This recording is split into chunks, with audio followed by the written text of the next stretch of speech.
I wrote this down because it was a lot of thoughts that popped into my head. I guess it's kind of like a spoken word type of thing. I don't know. But here goes. I had delusions of grandeur when I was in my teens, but the nightmares of reality slowly choked out those dreams, and I found out that the world was actually quite small, about 60 miles in perimeter. And I was like a beast that was attached to a leash, and it was tethered within at the very center. You see, my mind was like a cage that I was trapped within. My body was a prison made of muscles, bones, and skin, and no one ever understood me, but many liked to judge.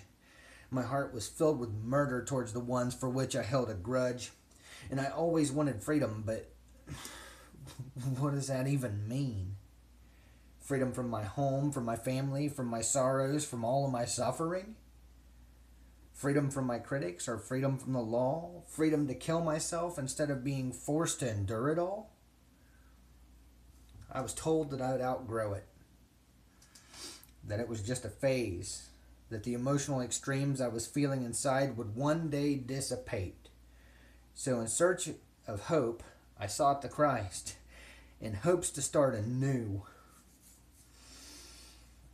I was told that I'd be a brand new creation, but I still felt abandoned and I still felt abused.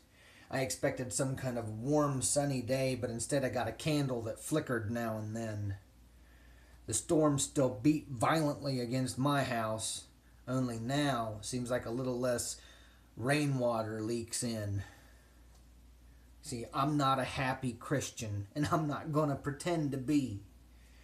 Jesus doesn't fix all of your problems, and he may not meet all of your needs, but this goes deeper than the body and beyond the day when this body will fail.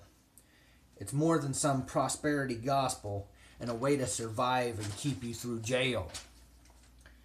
You see, for some, he pours out blessings. Others, not so much. Jesus is more like a parachute, but everybody wants to talk about him like he's a crutch.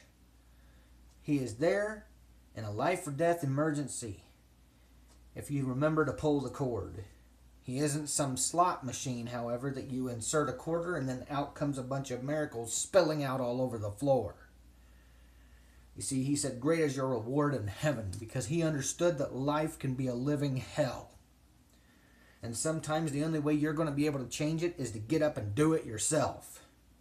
But for some, they don't have a choice. They live, they die as slaves to others, to themselves, to their sins, to the desire to be in the grave. You see, God of this world is Satan. The Bible will even tell you so. It's not from inside it that we're meant to prosper. Jesus came to overcome this world. How do you overcome something, though, if all you are is another cog in the wheel? By gaining prestige and material things while having no sadness or anger to feel. See, my spirit is joyful. My soul, however, is sad, and my body is burdened with anger and with pain. Loving Jesus doesn't mean I'm all smiles all day long, and I never get angry about anything. See, am I a perfect Christian? Yes, absolutely. His blood was spilled to cover those stains. If you still consider yourself a sinner, then his death for you was in vain.